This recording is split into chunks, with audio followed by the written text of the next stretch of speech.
وعما مستر علي كاميني مقام العظمى في اللايبراري، يعني كتابخانه، يعني بيت الكتب.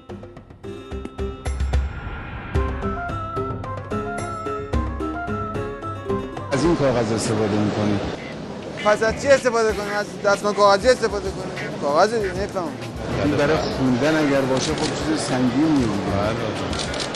کتاب دیگه، مال خوندن دیگه. دنبل هاته که نمیخواد باهاش بزنی که خب میشه که عضله بسازی که. مشتری نیست، برو گم شو مردنی. بدون شو. این کتاب در مورد طرز تهیه و استفاده از آینه است. برای آینه، موضوع آینه باید به دیوان بیدل مراجعه میکرد.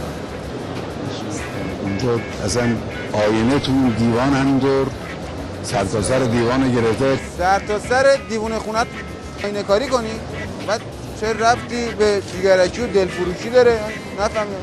من تو همونی نبودی که رفتی تو استف گفتی عجب آینه کاری شیکی کردن؟ همون ها؟ برو رد کارت. برو رد کارت، معلومه تا حالا خودت تو آینه ندیدی. برو دوباره کارت کنیم.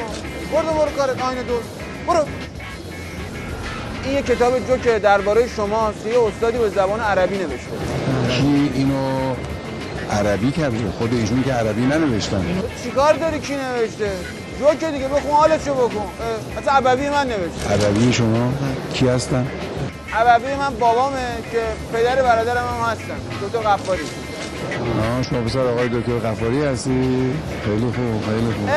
شما هم پدر آقا مجتبی هستین؟ همون یارو خلوکه میشه از پای جوب با این شریعت مداری ناسمینا خمونی؟